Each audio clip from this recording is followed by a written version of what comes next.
yo no sé ni cómo empezar. I don't know how to start. It's something out of the ordinary because usually I always have a lot in my mouth. Casi siempre tengo algo que decir. Una cotorra, como dicen. Pero no sé cómo ni empezar hoy. No sé, de verdad, lo único.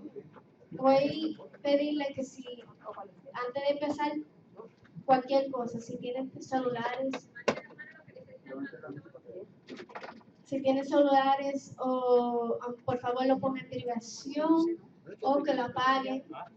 Si aquí no se permite mascar chicle, comer chicle, dulce, comida o cualquier cosa de ese tipo de comida, más que lo único que permitimos en el templo es agua. Que entonces si tienen agua la pueden tener, pero si tienen otras cosas más, por favor si pueden salir del templo para comérselo afuera. Como para mantener el templo y es honra y gloria hacia el Señor y respeto hacia Él. No hacia las personas que están aquí, sino la persona que es más grande que sobre todos nosotros, el gigante que pelea por nosotros es Jesús de Nazaret. Amén. I don't know how to start, honestly. Before my brothers, start playing, I'm going to put one song that ministered to me this week. Well, actually, it's been a couple of months because it's been a year and a half of battles. But I know the victory is mine. Si me pueden poner, yo te adoraré. Y I want you guys to meditate in this song. Sometimes we all go through things in life that we do not understand. I don't know why I'm saying this. Honestly, I'm just letting God guide my mouth. We go through things that we don't understand, but there's a purpose throughout it all. Sometimes we get to the point that we don't know how to continue. We feel like we're in pieces. We feel like we can't keep going on, but I can tell you today that there is hope. Just worship Him in the midst of your trials. Worship Him in the midst of your tribulations. Or whatever you're going through. And you're going to see that video.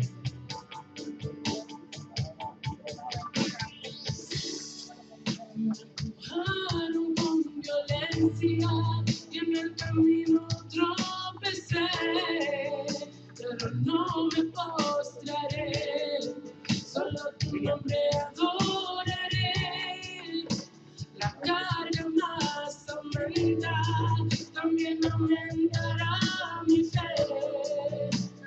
No me detendré, solo tu nombre adoraré. En la prueba te adoraré, y en el dolor te adoraré. Siempre has sido fiel, por eso hoy te adoraré. En la prueba te adoraré, y en el dolor te adoraré. Siempre has sido fiel, por eso hoy te adoraré.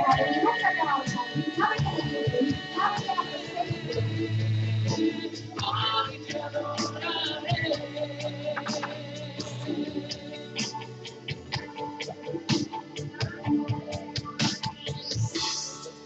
Me empujaron con violencia y en el camino tropecé, pero no me postraré, solo tu nombre adoraré. La carga más aumenta, también aumentará mi fe. No me detendré, solo tu nombre adoraré. En la prueba te adoraré, y en el dolor te adoraré. Siempre has sido fiel, por eso hoy te adoraré. En la prueba te adoraré, y en el dolor te adoraré. Siempre has sido fiel, por eso hoy te adoraré.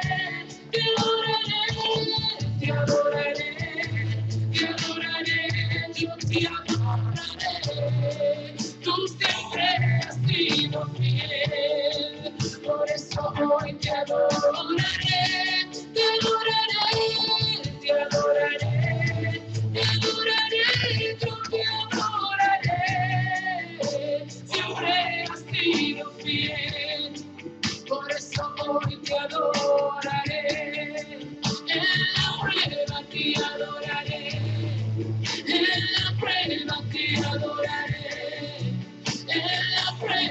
ti adoraré. En la prueba te adoraré. En la prueba te adoraré. En mi prueba te adoraré.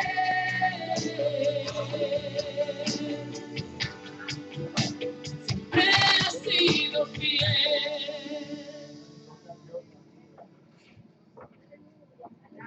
Aleluya, aleluya. Si me pueden subir un poquito más el micrófono porque me duele un poquito la garganta. Aleluya. Espero que esa canción le dé un poquito de ánimo and minister to you guys in this day. I hope it gave you a little bit of energy. I would like you guys in this reverence to please stand up because we're going to read the Bible. And it's not for me, but it's like I was saying, it's for the Lord of Lords, the King of Kings, the Alpha and Omega.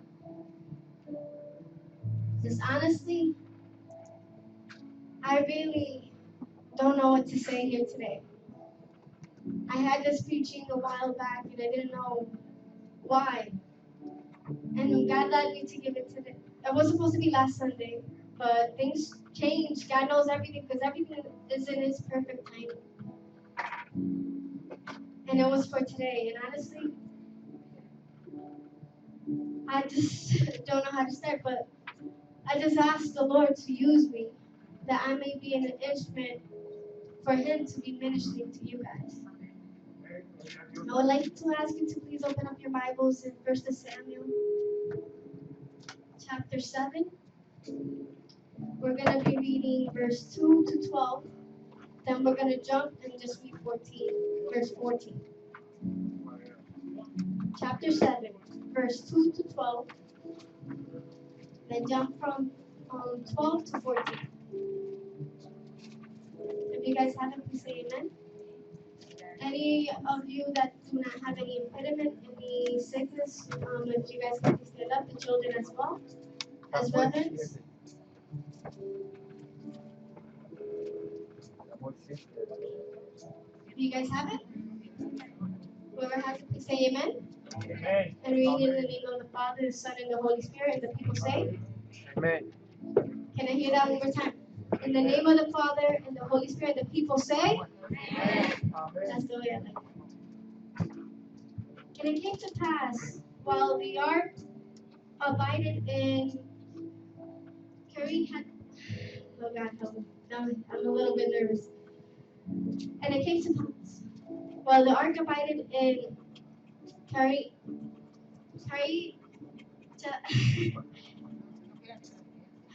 Jesus. Hallelujah. Gloria a Dios. Worship you, Father God.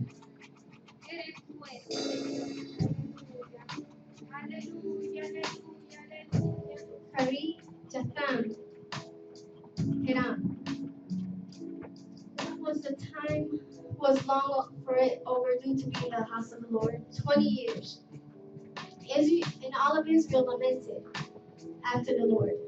And Samuel spoke unto the house of Israel, saying, if ye do return unto the Lord with all your hearts, then put away the strange gods and Ashtaroth among you, and prepare your heart unto the Lord, and serve him only, and he will deliver you out of the hands of the Philistines. Then the children of Israel did put away Balaam and Ashtaroth, and served the Lord only. And Samuel said, gather all of Israel in Mizpah, and I will pray for you unto the Lord. And they gathered together in Mizpah, and drew water, and poured it out before the Lord, and fasted on that day, and said there, we have sinned against you, Lord. And Samuel judged the children of Israel in Mizpah, and the Philistines heard that the children of Israel were gathered together. And the lords of the Philistines went up against the Israelites. And when the children of Israel heard it, they were afraid. They were afraid of the Philistines. And the children of Israel said to Samuel, cease not to cry unto the Lord our God for us, that he will save us from out of the hand of the Philistines. And Samuel took a stocking lamb and offered it as a burnt offering, holy unto the Lord. And Samuel cried out unto the Lord for Israel, and the Lord heard him. And Samuel was offering up as Samuel was offering up the burnt offering, the Philistines drew near for battle against the Israelites. But the Lord thundered with a great thunder on that day upon the Philistines, and discomforted them, and smite them for Israel. And let's go. Oh, I'm not done. And the men of Israel went out of Mizpah and pursued the Philistines, and smited them until it came under Bethar. And Samuel took a stone and set it between Mizpah and Shen, and called it by the name Ebenezer, saying, Hitro, hath the Lord helped us. Then we go to verse 14.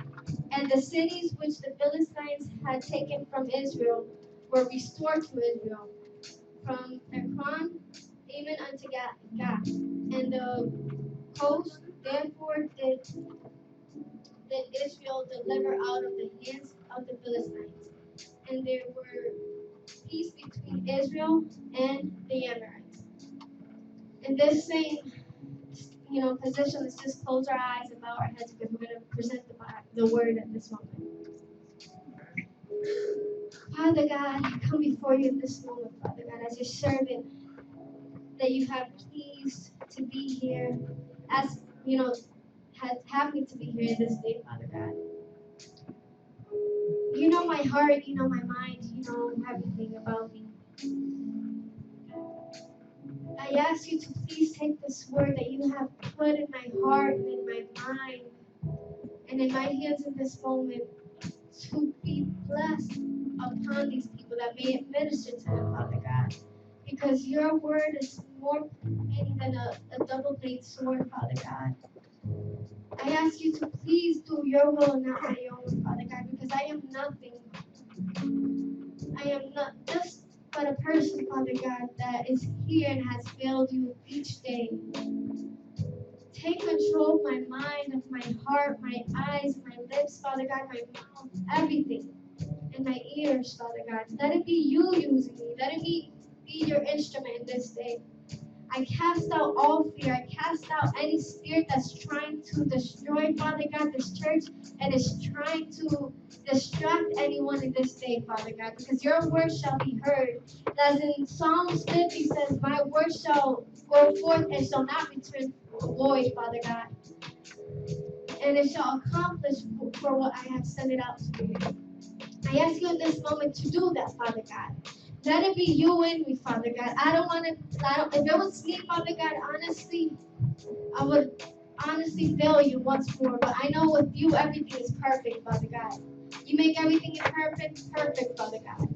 I ask you to take anything that's not for me, that's trying to actually distract each and every person in this moment, Father God. I cast it out in the name of Jesus with the authority that you have given me. Amen. Let me sit down and stay.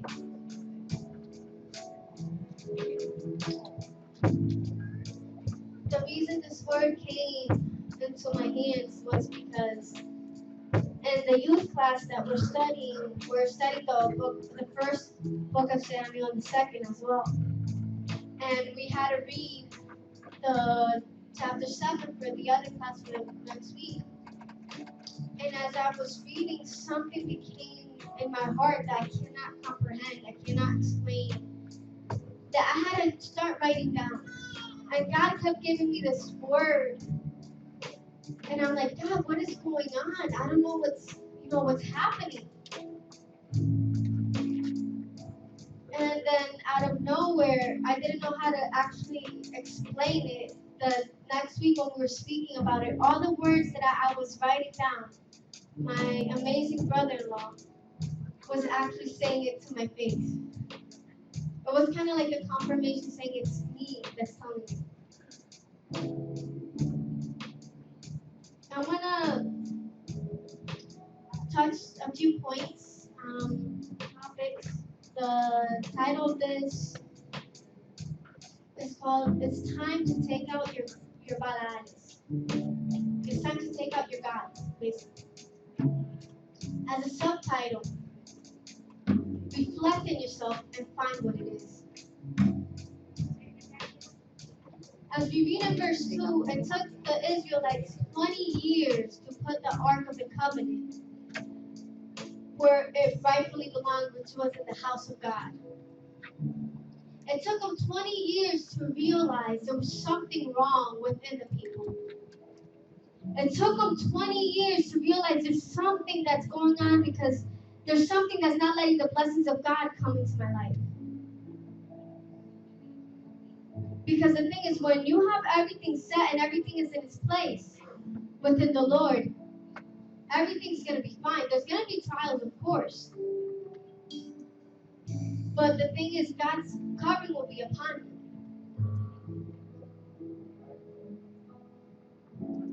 In the previous chapters, the reason that they never put the Ark of the Covenant and they had to sacrifice somebody else to take care of the covenant was because they lost it in a battle a few years, 20 years before. They were in a battle and the sons of Eli, they took it into battle. And they killed the sons of Eli and they took the Ark of the Covenant from the Israelites. They got it back afterwards because God brought against the Philistines a whole bunch of, sicknesses and stuff like that they had to return it back. Because they knew that their God was bigger than theirs. We come to chapter 7, which ministered to me because I couldn't believe that it took them 20 years to put it where it belonged. To understand that there's something stopping the blessings of God upon your life. And the reason, and they couldn't realize that, it's because they had those gods. They literally mixed in and they followed the crowd and they were following the gods of the Philistines. That was the main reason. And honestly, sometimes you could be at a state for only so long to realize we're not going anywhere. And they finally realized, they're like, something clicked. It's kind of when the person, you're telling them a joke, and they don't get it the first time, and you keep repeating them until they, oh, okay, I got it. It's kind of like that. They didn't get it. God was telling them since before. That's why the Philistines were ruling over them. That's why they were in bondage. That's why they had so many things going on, and the blessings of God had stopped. Because they had those things in their life. They had the Baal and they had Astaroth, so two different gods. One was a fertility, they had to do orgies and all that stuff, and the people of Israel were into that. They contaminated themselves with it. The first point that I'm going to touch is, which I was already touching, it's called, what is Baal and Astaroth? Which is, like I said, it's a god or something that you put in front of your life. That's the real meaning. It's something that you put as first in your life, something that you go to first or you do first instead of putting 5 minutes to God or at least 20, 30 to pray. Second point. Why don't we understand that there's something in your life that's stopping you from reaching where God wants you, from reaching that potential where God needs you to be? Same thing with the Israelites. Hallelujah, hallelujah.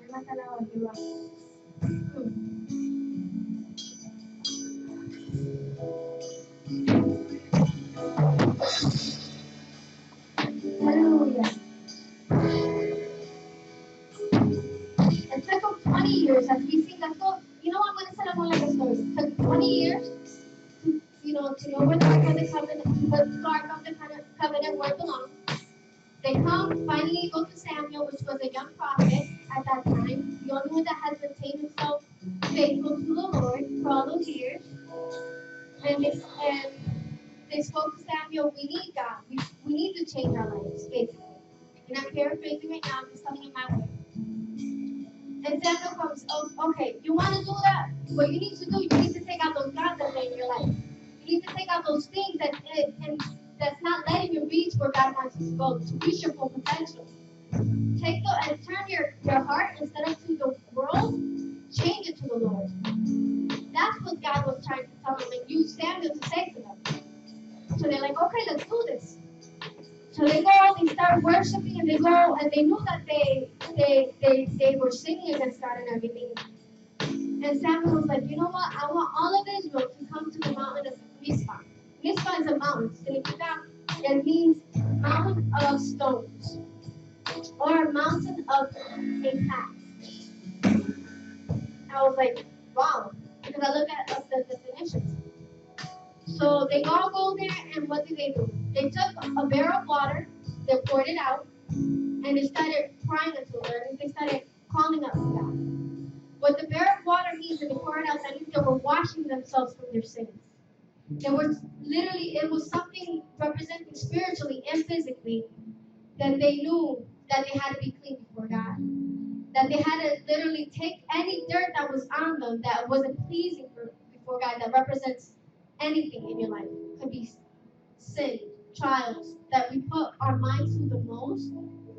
They had to literally wash themselves with that water and pour it out before God, saying, okay, God, I'm here.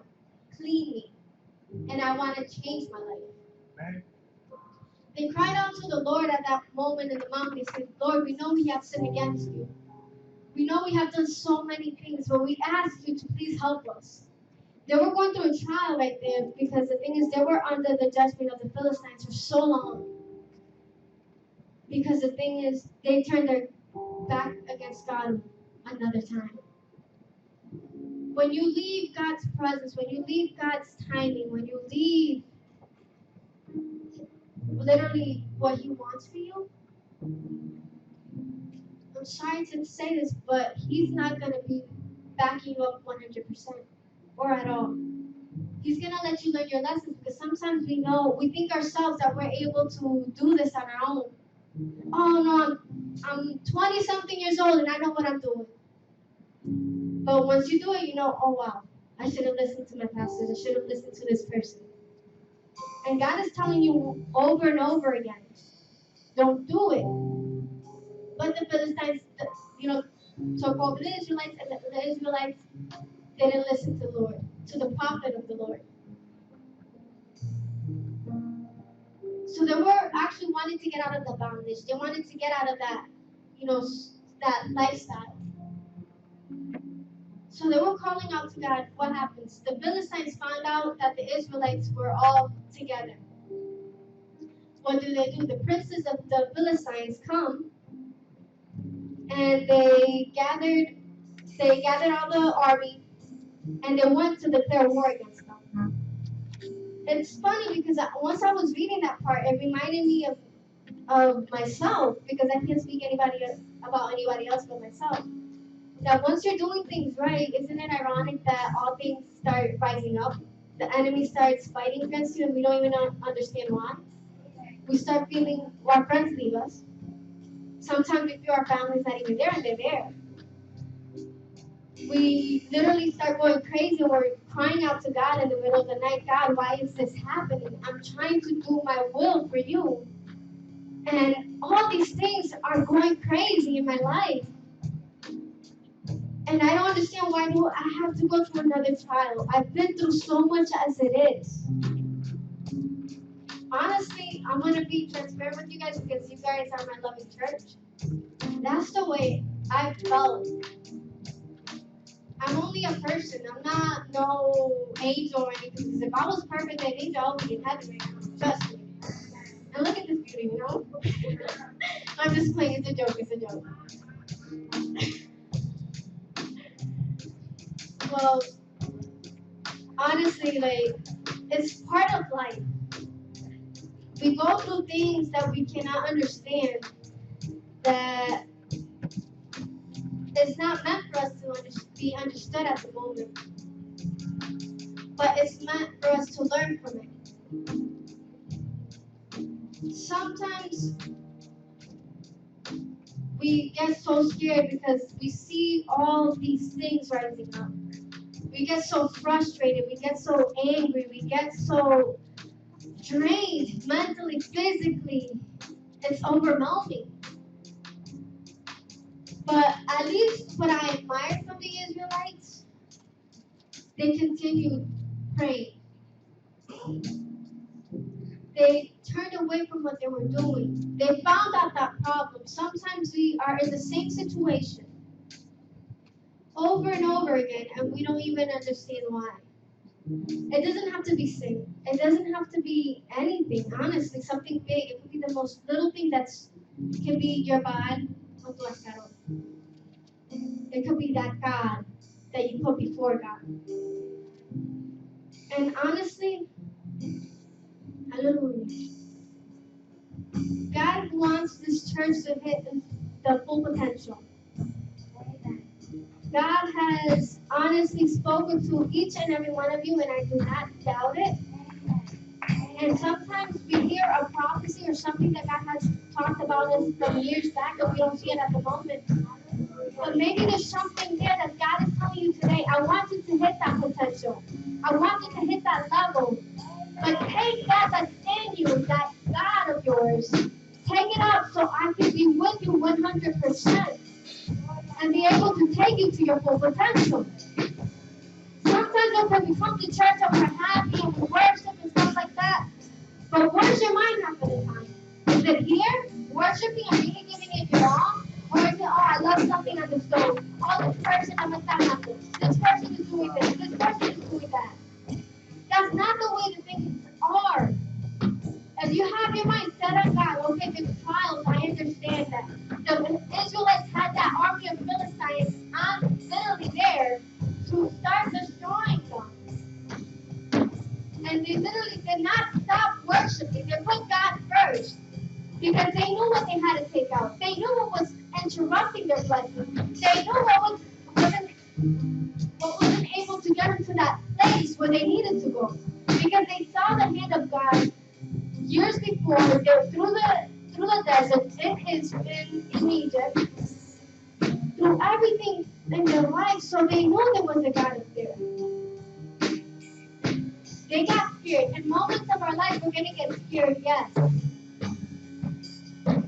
It's gonna get hard, yes. But the victory is yours.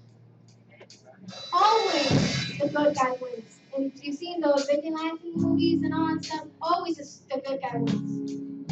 But in our life story, always God is going to win. Because the thing is, I learned that myself, even if anybody is it's always God. The victory is not that bad. I started as something so like God, I'm fighting myself to truth. I don't know. Think about who God. I'm giving my back to it. I'm taking for everything that I have. I can't see you, but I can't see you, but I know you're there. I know I'm finished by me. Yeah, I know I'm going to win this fight. I know I'm going to get it right. It's going to be pressure for you. And I'm telling you, it's going to be working for you guys. You might not understand why you're going through this. You might not understand your trials, but I can tell you this. It's worth it. Hallelujah. Santo. Give that last bit of energy that you have, and you're going to see it's going to be worth it.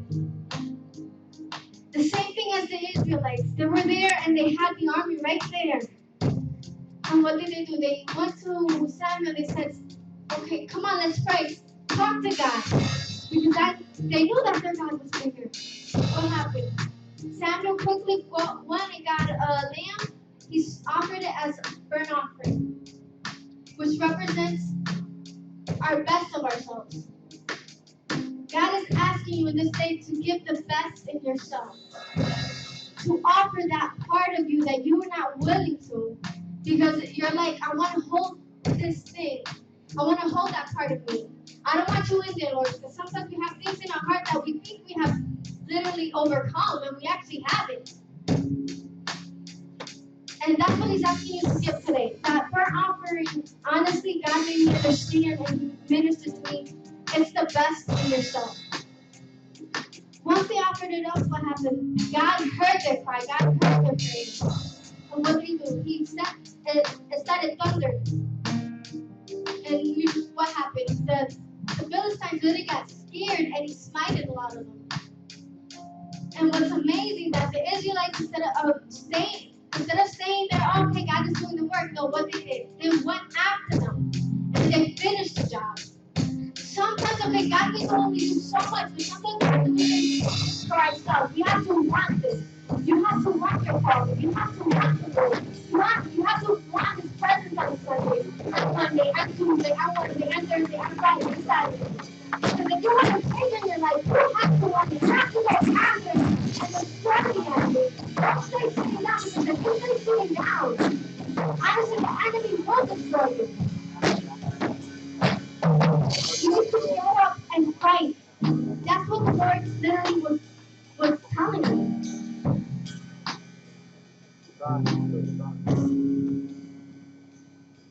Literally, that's not what I had on paper. I have 3 pieces of paper there. It is nothing, literally, what I was saying now, and I literally know because I've been reading the paper over and over again.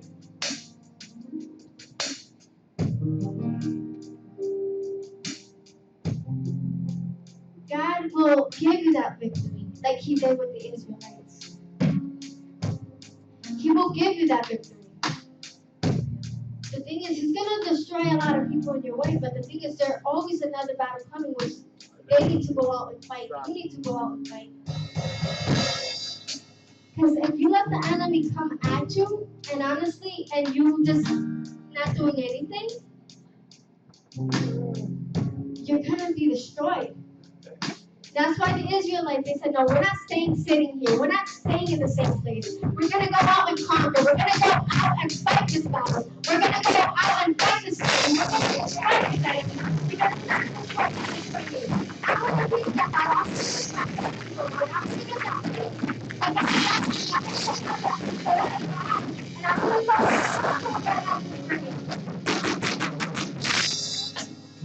There's a saying, in order to have what you want in life, you have to go after it. That's what you need to do. If you want this, if you want that calling, if you want to see those blessings that God has promised you, you have to take that's in your life.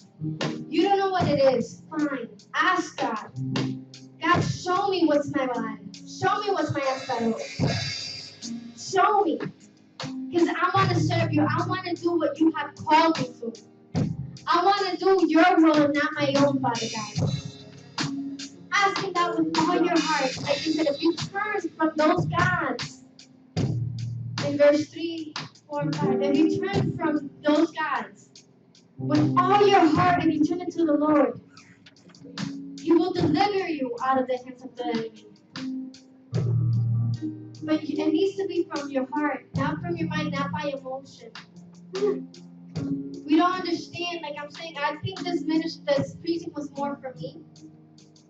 I don't know if it's honestly, if it's ministering to anybody else. I hope it's ministering to somebody that's watching it through Facebook, through online, or will watch it in the future.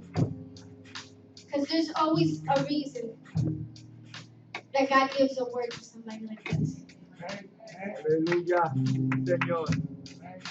You just need to get up, find what it is, and give it to the Lord and take it out of your life.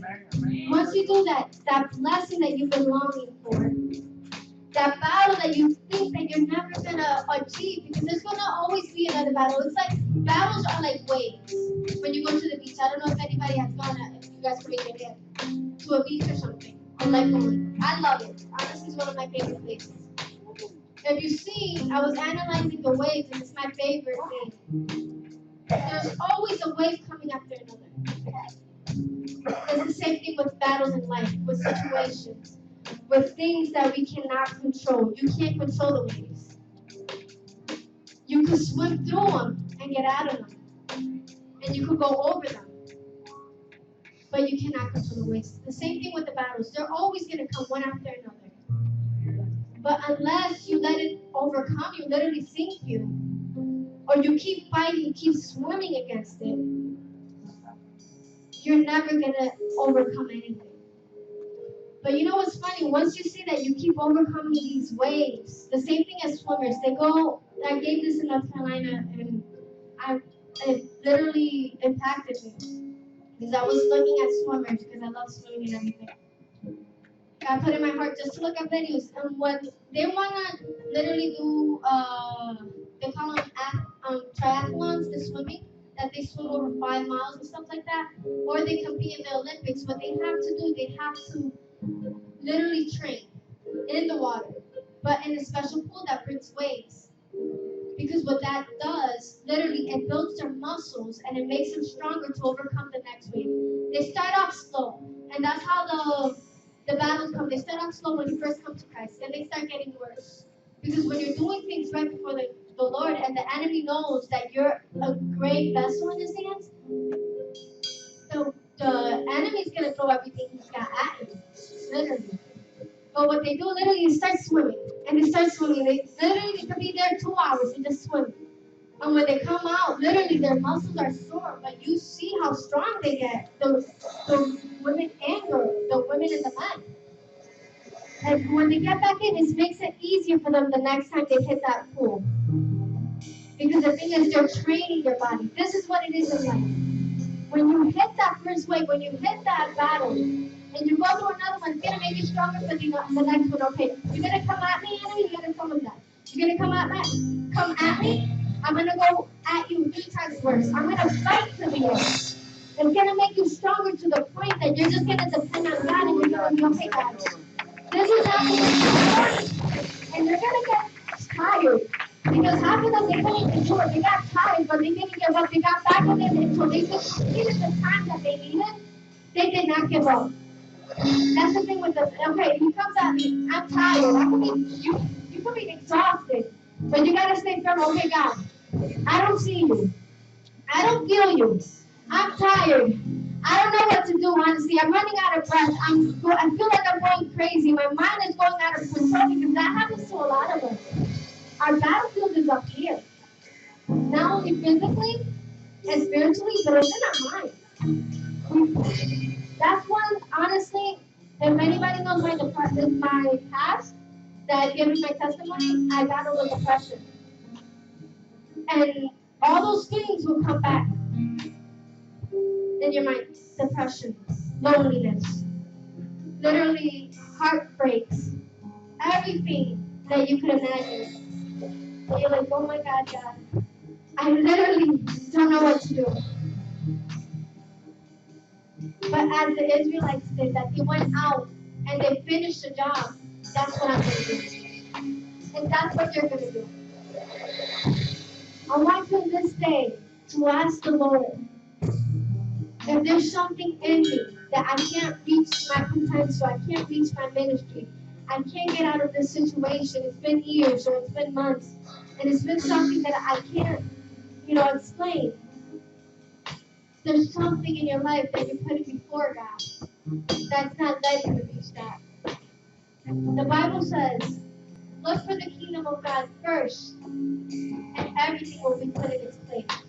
That means look for God each morning, look for God each night, look for God each minute of the day, and everything that He has promised you, the peace, the happiness, the joy, you not worrying about anything, because when you really have that relationship with God, they're gonna say, oh, they're gonna cut off your bill this Monday. And you're gonna be, God, I know you're gonna provide. You're gonna have that peace. You might get your physical part, always the physical part is gonna get tired, it's gonna be worrying, but your spiritual part is gonna be so strong. It's not gonna let your physical part overcome you. If you want that, if you want to overcome that in this day, I ask you, with all your heart, to please ask God to reveal to you. Because that level where God is going to take us, it has been happening. But what a lot of us, I've seen that God has maybe called us, who's still in the same place. And I speak for myself. But honestly, I found out what it was. And it was a lot of things. I was surprised. It doesn't have to be one thing. It could be a lot of little things. And I started literally taking them out of my life. It was hard because one of them was Facebook. I was addicted to Facebook, literally. But God ministered to me. Okay, I had to let that go. It was hard in the beginning because I was like, ¿qué le estaba diciendo a esta persona? What is going on? Who's, and stuff like that. But I didn't let it overcome me. And once I saw that I literally let that go, I felt a peace that I could not even explain.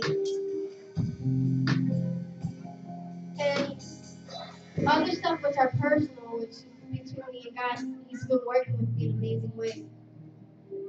Because the thing is, if you allow God to come into your life, if you allow God to take those little things, that thing that's literally being an impediment in your life, that we don't understand, you're gonna see that's worth it. It's gonna hurt. It's always gonna hurt.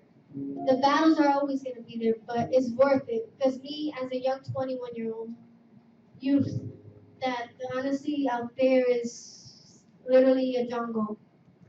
There's so many things come to your mind that so many temptations that honestly, if it wasn't because of the grace of God and my parents, my pastors, I know I wouldn't be the woman that I am today. I've had to fight hard against the current, against the people out there, because if you don't do what they do, they're like, oh, you're not cool. You're a nobody. But honestly, I know I'm somebody. I'm worth gold. I'm worth a lot in the eyes of the Lord. Each and every one of you is worth gold in the eyes. And honestly, not only for the youth, but as well for the adults. Because the thing is, the humanity nowadays is so corrupt and so contaminated that it turns out that everybody has their peer pressure, has their battles, physically, mentally. But as the youth, I gotta say, it's a little worse.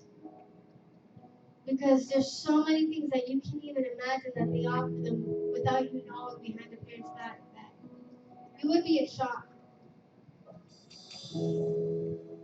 And I'm speaking to the youth, my youth today. Don't give up. Because it's worth fighting against it. Because honestly, when you see their lifestyle and you see yours, you're going to go places and they're going to stay in the same place. And you're going to see that the light in you is going to affect other people as well. And I'm speaking now to everybody. The light that is in you is going to affect other people. And you're going to make a difference. But only if you allow it. But it's up to you, like I've been saying, I repeat myself once more and I finish with this.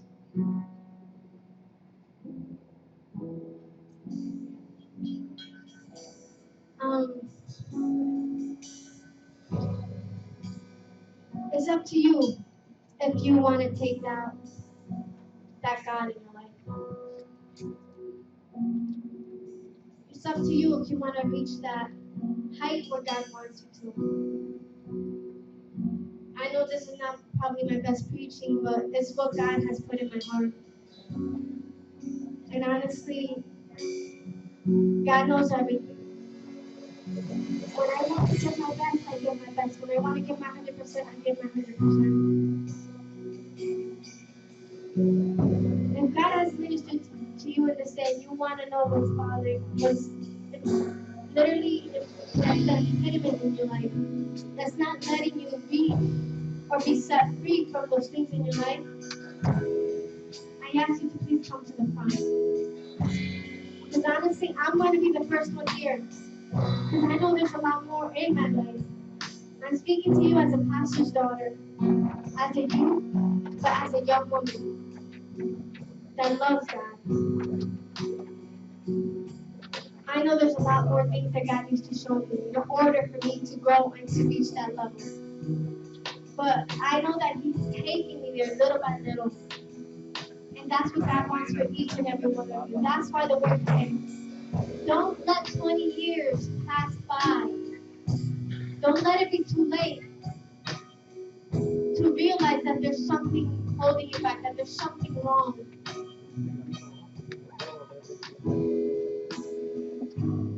Because honestly, then, what's the point of you worshiping the Lord, of you literally being a vessel? It's good that you come to church, honestly. But we are meant for so much more than that. We are meant to be light within this world that's getting worse and worse each day.